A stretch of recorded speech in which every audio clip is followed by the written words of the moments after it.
Bueno, otro tema tiene que ver con los servicios digitales. Me refiero, por ejemplo, al streaming como Netflix, ahora el streaming de HBO, por ejemplo, los taxis por aplicativo, el Spotify, una serie de servicios que se brindan de manera digital y que contratamos todo el tiempo. Bueno, la CEPAL ha propuesto y ha recomendado a los países de América Latina empezar a cobrarles impuestos a estos señores, estas multinacionales que generan riqueza en países como el nuestro y en todo el mundo, pero que no pagan o no dejan de la suya para nosotros, para las arcas del país. ¿Qué ha dicho al respecto el presidente del Banco Central de Reserva, Julio Velarde? Vamos a escucharlo.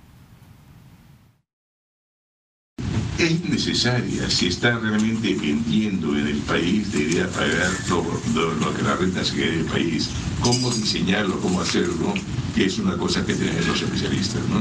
Pero sí, en principio debería pagar IGB, si es un bien de servicio, y tener que imputársele alguna renta, ¿no?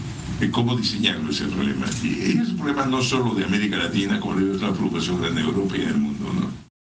Bueno, y ahí está el debate, ¿no? ¿Cómo hacemos para cobrarles impuestos a plataformas o empresas multinacionales como Netflix, como Apple, como Spotify, como todos los taxis Uber, por ejemplo, una de las más famosas aplicaciones para taxis? De este tema y de otros temas sumamente claves vamos a hablar con David Zamora, abogado tributarista, a quien le doy las gracias por acompañarme esta tarde. David, muy buenas tardes. Y en principio, sobre este tema que se ha puesto en debate y que está en debate hace mucho tiempo, ¿no? Es complejo, es tan complejo pedir a estas empresas tan grandes que dejen un poquito para los países donde generan su riqueza. ¿Qué tal, Omar? ¿Cómo estás? Bueno, efectivamente, la problemática de los servicios digitales es un problema que viene ya de muy buen tiempo atrás.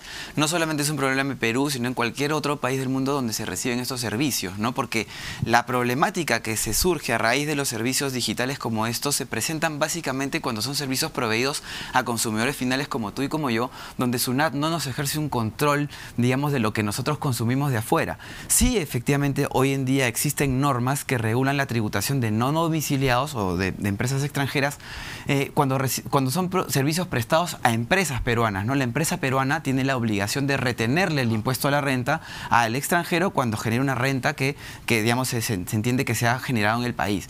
Pero ese problema o esa situación no se puede regular fácilmente cuando somos personas que estamos en nuestra casa viendo nuestras películas porque nosotros simplemente pagamos con nuestra tarjeta de crédito y no tenemos un procedimiento operativo para poder retener un impuesto a la renta, por ejemplo. Los taxistas, por ejemplo, ¿no? Los taxistas que usan estos aplicativos, ¿cómo harían para retenerle a Uber, a TaxiBit, no sé? O sea, es una complicación porque el taxista tendría que tener un RUC, por ejemplo, y tener que declarar todos los meses los pagos que hace a Uber por estos servicios y es una obligación del taxista haberle retenido el impuesto a la renta, por ejemplo.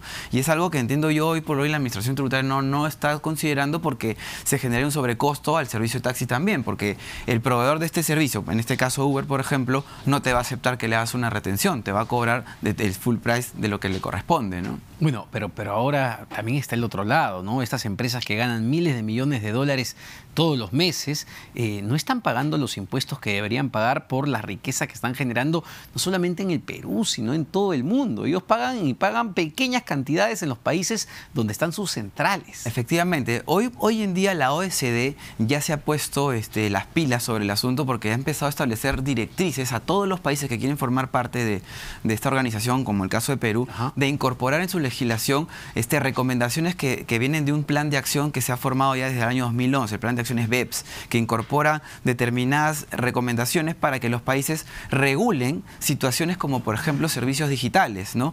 O operaciones con transnacionales, ¿no es cierto?, que implican el aprovechamiento de convenios de doble imposición o operaciones entre transnacionales que están vinculadas para establecer precios de transferencia o valor de mercado justo. Todo eso es una problemática que hoy en día se viene trabajando desde la OECD porque no es un problema que solamente surge en el Perú o surge en el mundo, ¿no? Esto se inició con un problema de una tienda de cafés, ¿no? que vendía los cafés en un país y no pagaba impuestos en ese país porque todo se iba vía pago de regalías a otra empresa que estaba ubicada en un país donde no se pagan impuestos, por ejemplo. Esto hizo que la OECD reaccione y los países se organicen para hacer este plan de acción, que hoy en día venimos incorporando en la legislación peruana, por ejemplo, algunas de estas recomendaciones. Justo, y también tiene que ver con la OECD, está el tema de la ley antielusiva, ¿no? Muchos países lo tienen, Perú la dio, la emitió en el 2012, se suspendió su aplicación. Entendemos que ahora el ministro de Economía, Carlos Oliva, ha dicho que en abril, de todas maneras, se va a aplicar la famosa ley antielusiva que generó estas discrepancias entre el gobierno y los empresarios representados en la CONFIEP. Para que la gente lo entienda en sencillo, David, ¿qué es la antielusiva? ¿Qué es la ley antielusiva? Es una herramienta que va a tener la Administración Tributaria para combatir transacciones u operaciones económicas que realicen contribuyentes con el único propósito, o las encaucen con el único propósito de no pagar impuestos, ¿correcto? Por ejemplo, imagínate una empresa que quiere fusionarse con otra, ¿no? Que solo lo permite la ley, pero el único propósito de la fusión es aprovechar los créditos tributarios que tiene la otra para que la empresa que recibe los activos de esta compañía no pague impuestos. Por ejemplo, si esa operación, la única razón que ha tenido es tratar de jalarme créditos tributarios indebidamente, puede ser atacada con la norma antielusiva por parte de la SUNAT y desconocer esa transacción y exigirle a la empresa que pague los impuestos que debió pagar sin considerar esos créditos, por ejemplo. Lo que está pasando hoy en día y que está muy en discusión es que las omisiones de pagos de impuestos por parte de una empresa se las pueden cobrar a los directores o representantes legales. Se está estableciendo una suerte de responsabilidad solidaria entre el gerente, el director o el directorio si es que la empresa no paga estos impuestos por aplicación de la norma antielusiva general.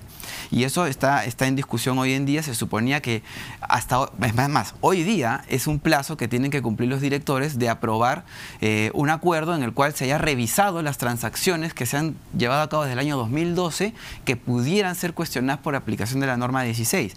El MEF todavía no ha publicado el reglamento para que se aplique esta norma, lo que está generando una suerte de incertidumbre en el empresariado porque no se sabe si es que los directores van a terminar siendo responsables o no por la pago de los impuestos de las empresas. Pero digamos, el decreto que está en este momento en la Comisión de Constitución del Congreso sí establecía una responsabilidad para los directores, ¿no? Efectivamente, el decreto legislativo 1422 es el que ha incluido en este sistema normativo de la norma antielusiva tres obligaciones. La primera es que los directores de hoy en día, a partir de la fecha, tienen que aprobar cualquier planeamiento tributario. Ajá. Y la norma no define qué es un planeamiento tributario, y eso es muy importante. Otra de las obligaciones es que el director de hoy en día, el directorio de hoy en día, tiene que revisar las transacciones que se han llevado a cabo desde el año 2012, desde que se publicó la norma antielusiva, para validarlas o corregirlas. Ok, ¿no? Es decir, el directorio actual va a revisar si en algún momento, bueno, sí, la fregamos hace unos años, eludimos impuestos y aquí está, pagamos la multa, pagamos los impuestos, una cosa así. Eso es lo que tendría que hacerse, ¿no? La finalidad de esta disposición es que se revisen las transacciones por parte del mismo contribuyente, como que dándole la oportunidad de corregir algún planeamiento tributario que se haya hecho con el único propósito de bajar impuestos. O sea, el planeamiento tributario no es indebido, no es ilegal, es totalmente válido, en el Perú se admite, pero lo que se busca evitar con esta norma es que se abuse, o sea, el contribuyente abuse de su derecho de elegir figuras jurídicas que le ayuden a pagar menos impuestos. O sea, la planificación tributaria en realidad implica elegir un camino, ¿no es cierto?, que no solamente implique pagar menos impuestos, menos intereses a los bancos, pagar a proveedores más rápido. Es una planificación que es eficiente para buscar un mayor beneficio. Pero lo que no se puede hacer es disfrazar operaciones, simular transacciones para que se paguen menos impuestos. Perfecto. ¿Y con esto irían a la cárcel los directores de empresas? Muy buena pregunta. Estamos hablando de una situación que implica celebrar contratos que no tienen como propósito cometer un delito, ¿no? Los delitos se cometen cuando el empresariado, por ejemplo, mete en la contabilidad facturas falsas, ¿no? Operaciones que no existen, o cuando se arma toda una estructura que no resiste al mayor análisis de los hechos y que podría, pues, significar una estafa hacia el Estado para pagar menos impuestos. La norma antielusiva lo que busca es evitar transacciones que el único propósito que haya tenido o finalidad es pagar menos impuestos. Perfecto, David, muchas gracias. Ojo que esto se va a aplicar a partir de abril. Y solamente para cerrar este bloque, otros comentarios que hizo el presidente del Banco Central de Reserva, Julio Velarde, sobre la economía. Se mantiene la proyección para este año de 4%, impulsada, ojo, por la inversión minera, que va a ser lo que más va a empujar el motor, o va a ser el motor de crecimiento para este año.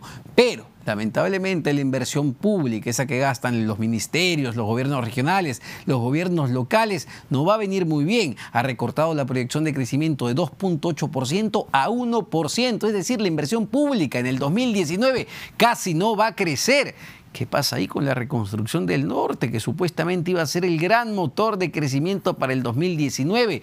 Capacidad técnica, burocracia, corrupción son los temas en el sector público. Este fue el bloque de Economía y Mercados.